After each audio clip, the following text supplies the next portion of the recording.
नमस्कार, आप देख रहे हैं बिहार झारखंड और आपके साथ मैं हूं अंशिका पाठक। बुलेटिन की शुरुआत करेंगे सबसे अहम खबर के साथ। पूरे बिहार में ऑक्सीजन सिलेंडर की बढ़ी मांग के बीच दरभंगा जिला के कमतौल थाना क्षेत्र के माधोपट्टी के गुप्ता ऑक्सीजन गैस सप्लायर ने एक बड़ा अच्छा काम किया है। डीएमसीएच के बढ़ते कोविड मरीज के बीच बढ़ी ऑक्सीजन सिलेंडर की मांग की गई थी, जहां इस बीच दरभंगा जिलाधिकारी त्यागराजन एसएम ने मुजफ्फरपुर एजेंसी का निरीक्षण कर ऑक्सीजन सिलेंडर सप्लाई करने के निर्देश दिए हैं। खासकर डीएमसीएच और दरभंगा जिला को प्राथमिकता के तौर पर सप्लाई करने के निर्देश दिए हैं। तो वहीं इस पूरे मामले पर जिलाधिकारी त्यागराजन एसएम ने बताया कि डीएमसीएच में ऑक्सीजन सिलेंडर सप्लाई करने वाली मुजफ्फरपुर के एजेंसी ने ऑक्सीजन सिलेंडर सप्लाई करने में असमर्थता जताई, जिसके बाद स्थानीय इस प्लांट का निरीक्षण किया। और खुशी की बात यह है कि इसमें 800 से 900 बड़े सिलेंडर हर रोज रिफिल किए जा रहे हैं, जिसे डीएमसीएच और दरभंगा जिले के अन्य अस्पताल या जो मांग करते हैं उन्हें सप्लाई करने के निर्देश दिए गए हैं।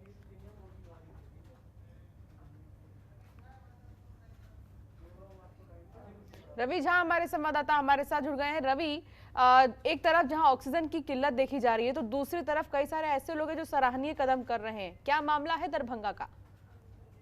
यहाँ पे Gupta air production oxygen cylinder supplier जो है वो बहुत ही सराहनीय काम किए हैं। जो रोज के 1 घंटे में जो 8 से 10 सिलेंडर का रिफिल कर रहे हैं। जी,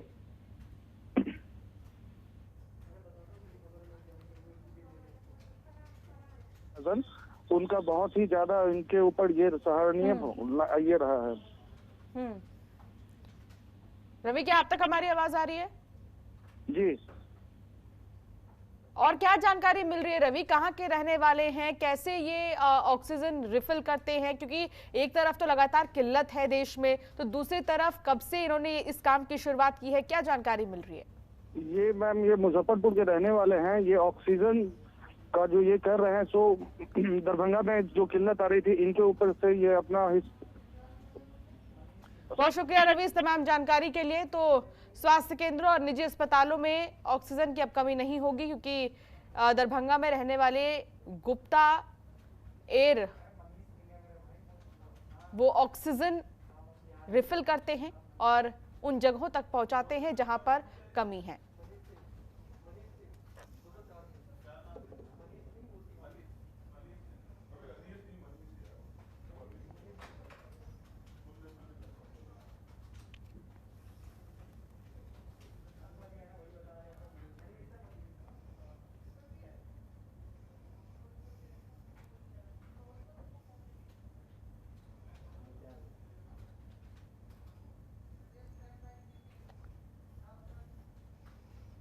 खबर मोतिहारी से है, जहां जिलाधिकारी की ओर से जिला में सरकारी अस्पताल, प्राइवेट अस्पताल जहां पर कोविड केयर सेंटर संचालित होगा, अस्पताल में निरंतर रूप से ऑक्सीजन सप्लाई करने के लिए हरसिद्धि ऑक्सीजन गैस प्लांट का निरीक्षण किया और वहां पर प्लांट के ओनर से विशेष बातचीत की। जिलाधिकारी ने प्लांट में ऑक्सीजन की कैपेसिटी और उसकी सुरक्षा को लेकर जायजा लिया। उन्होंने प्लांट मालिक को निर्देश दिया कि कोरोना वायरस को देखते हुए प्राथमिकता के आधार पर सरकारी अस्पताल, प्राइवेट अस्पताल जहां पर कोविड केयर सेंटर चलेगा वहां पर आपकी ओर से निरंतर रूप से ऑक्सीजन सप्लाई की जाएगी। उन्होंने कहा कि जिला प्रशासन का प्रयास है कि ऑक्सीजन सप्लाई बाधित ना हो और कोविड का इलाज भी प्रभावित नहीं हो। मनीष सिंह हमारे संवाददाता हमारे साथ जुड़ गए हैं। मनीष, क्या जानकारी मिल रही है? ऑक्सीजन सप्लाई करने के निर्देश दिए गए हैं, सभी कोविड केयर सेंटर्स में ऑक्सीजन की अब सप्लाई होगी, डीएम की तरफ से निर्देश दिया गया है। हरसिद्धि का जो गैस प्लांट है वहाँ पे जिलाधिकारी महोदय ने विजिट किया था और उन्होंने बिल्कुल साफ साफ निर्देश दिया है कि किसी भी प्रकार की लापरवाही नहीं बरती जाएगी और जहाँ जहाँ पे ऑक्सीजन की कमी है वहाँ पे पहुँचाने का काम जल्द से जल्द किया जाए। लेकिन मनीष, कहाँ से ऑक्सीजन लाया जाएगा, कितने की संख्या में रिफिलिंग होगी, इसको लेकर कोई जानकारी मिल रही है? क्योंकि लगातार जो परेशानी है वो हर तरफ देखा जा सकता है ऑक्सीजन को लेकर। जिलाधिकारी महोदय ने बताया है कि हमारा जो ऑक्सीजन प्लांट है यहाँ पे जो भी क्षमता के अनुसार से हर एक हॉस्पिटलों में ऑक्सीजन की प्रोवाइड कराया जाएगा। चलिए, बहुत शुक्रिया मनीष इस तमाम जानकारी के लिए। तो ऑक्सीजन सप्लाई करने के निर्देश डीएम की तरफ से दिए गए हैं और ऐसे में कहा गया है कि सभी कोविड सेंटर्स में ऑक्सीजन पहुंचाया जाए।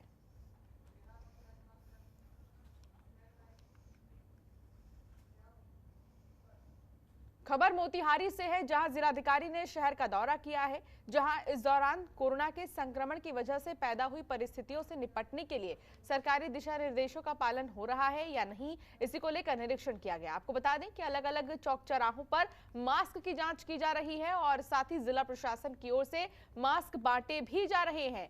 वो दौरे के दौरान जिलाधिकारी ने बेवजह घूम रहे लोगों के खिलाफ कार्रवाई करने के आदेश दिए हैं। इसी के साथ जिलाधिकारी ने कोविड केयर सेंटर का औचक निरीक्षण भी किया और कोविड केयर सेंटर में भर्ती मरीजों से बातचीत कर सभी व्यवस्थाओं की जानकारी ली।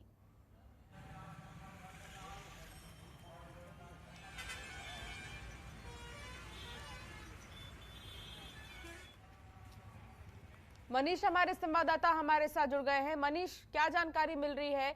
कोविड केयर सेंटर में निरीक्षण किया है जो प्रशासन है उन्होंने, और साफ तौर पर उन्होंने ये देखा है कि कैसी व्यवस्थाएं अस्पतालों में है, क्योंकि लगातार शिकायतें आती है सामने अस्पतालों की कि व्यवस्थाएं ठीक नहीं है, तमाम चीजें आती हैं सामने। कि जिलाधिकारी महोदय जहाँ पे भी जाते हैं वहाँ पे पूरा व्यवस्था कर दिया था बढ़िया से, लेकिन जो पहाड़पुर एक पीएचसी केंद्र है और एक अरेराज है जहाँ पे बिना पीपीई किट पहने हुए जांच किया जा रहा है, लेकिन पहाड़पुर के जो चिकित्सा प्रभारी है वो बिल्कुल अपने ड्यूटी पे रहते नहीं है और वो फीवर बता करके बिना छुट्टी लिए हुए 10-10 दिन तक गायब रह रहे हैं हॉस्पिटल से। और यही वजह है कि इस तरीके से प्रशासन की तरफ से अस्पतालों में जाकर निरीक्षण किया गया है कि वाकई में डॉक्टर्स मौजूद हैं या नहीं हैं, कर्मचारी हैं या नहीं है। जी जी बिल्कुल जांच किया जा रहा है, लेकिन यहाँ पे जहाँ पे डीएम साहब जा रहे हैं वहीं पे व्यवस्था की जा रही है, लेकिन जहाँ पे डीएम साहब नहीं जा रहे हैं वहाँ पे घोर लापरवाही हो रही है। चलिए मनीष, बहुत शुक्रिया इस तमाम जानकारी के लिए। तो कोविड केयर सेंटर का निरीक्षण किया है डीएम ने, मरीजों से व्यवस्थाओं का जायजा भी लिया है, हाल जाना है।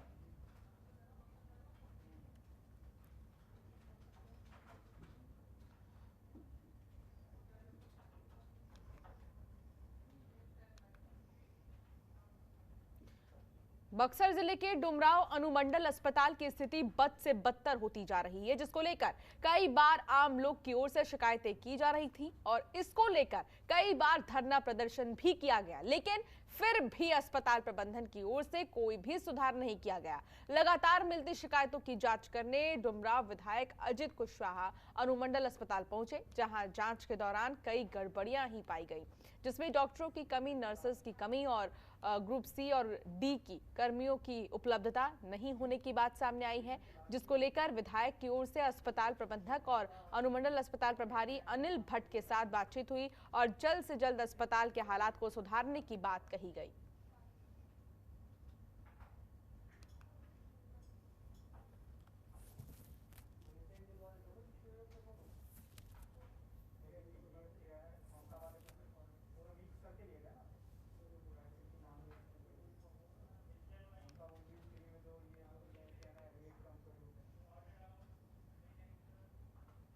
नालंदा में कोरोना के बढ़ते संक्रमण को देखते हुए सीएम की ओर से जारी किए गए बयान के बाद दिल्ली समेत देश के दूसरे प्रदेशों में रहने वाले प्रवासी मजदूरों का पलायन होना शुरू हो गया है, जिसका नजारा बिहार शरीफ रेलवे स्टेशन पर देखने को मिला, जहां राहगीर नई दिल्ली श्रमजीवी एक्सप्रेस ट्रेन से लोग अपने परिवार के साथ अपने घर लौटने लगे। दिल्ली से आने वाले यात्रियों के लिए कोविड जांच की व्यवस्था रेलवे स्टेशन पर कराई गई, जहां यात्रियों की कोविड जांच की जा रही है। हालांकि कुछ यात्री ऐसे हैं जो जांच से बचकर पीछे के रास्ते से निकल जा रहे थे, लेकिन मौके पर मौजूद जीआरपी के जवान मुस्तैद हैं और लोगों से जांच कराने की अपील कर रहे हैं, लेकिन ये कारगर नहीं दिख रहा है, क्योंकि आधे से ज्यादा यात्री बिना जांच कराए ही दूसरे रास्ते निकलते जा रहे हैं, जिससे संक्रमण बढ़ने का खतरा ज्यादा है। हालांकि ऐसे समय में लोगों से एहतियात बरतने और बाहर से आने वाले लोगों को कोविड जांच की अपील की जा रही है।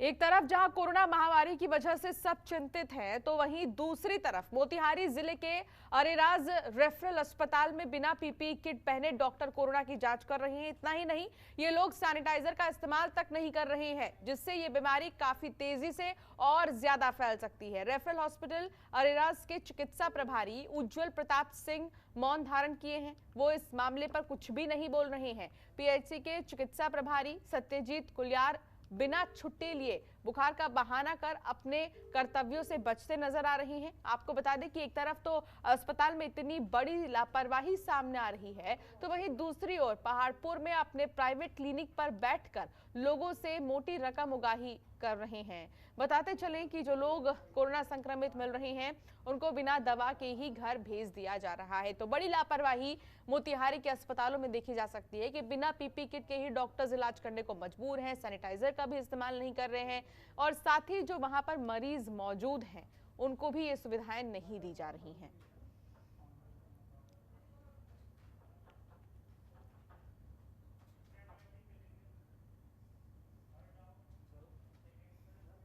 मधुबनी जिले के बेनीपट्टी अनुमंडल स्थित खिरहर थाना क्षेत्र में मंगलवार की रात धरोहर नाथ महादेव मंदिर के 2 साधु की गला रेतकर निर्मम हत्या कर दी गई थी, जिसका पुलिस ने खुलासा कर दिया है। पुलिस ने आरोपी दीपक चौधरी को गिरफ्तार कर जेल भेज दिया है। मधुबनी पुलिस अधीक्षक डॉक्टर सत्यप्रकाश ने खिरहर थाना पर प्रेस कॉन्फ्रेंस कर बताया कि मृतक साधु हीरा दास और दूसरा साधु आनंद मिश्रा, ये दोनों पुजारी मंदिर में ही रहते थे। वहीं दीपक कुमार चौधरी का आना जाना अक्सर लगा रहता था। साधु से मामूली विवाद की वजह से आरोपी ने धारदार हथियार से हत्या कर दी। इस घटना में शामिल अपराधियों को पकड़ने के लिए पुलिस जगह जगह फिलहाल छापेमारी कर रही है। पांडव कुमार हमारे संवाददाता हमारे साथ जुड़ गए हैं। पांडव, क्या जानकारी मिल रही है? हत्या का खुलासा कर दिया है पुलिस ने, क्यों हत्या की गई पुजारियों की, कब की गई, क्या जानकारी मिल रही है? जी, बेनीपट्टी अनुमंडल क्षेत्र के खिरहर थाना क्षेत्र के खिरहर गांव में 2 साधु को निर्मम हत्या कर दिया गया और प्रमोद चौधरी का आना जाना लगा रहता था और पुलिस अपनी जांच कर रही है। पुलिस जांच में क्या कुछ सामने निकल कर आया है पांडव? क्या बातें सामने निकल कर आई हैं? क्यों की गई हत्या? पुलिस प्रशासन मामूली विवाद बता रही है। हत्या के पीछे मामूली विवाद है। उसका आना जाना यहाँ रहता था और आप हल्का फल्का बात को लेकर के वहाँ विवाद चला पुजारी से। इसके बाद पुजारी को कोदारी लेके काट के हत्या करके वहाँ से फरार हो गया। पुलिस प्रशासन ने वहाँ टीम गठित करके अपराधी को धर दबोचा और आगे की कार्रवाई कर रही है। चलिए, बहुत शुक्रिया पांडव इस तमाम जानकारी के लिए। तो पुलिस ने एक आरोपी को गिरफ्तार कर लिया है, दूसरे की तलाश में पुलिस है। 2 पुजारियों की गला रेतकर हत्या की गई थी, अन्य आरोपियों की तलाश में भी पुलिस जुटी हुई है।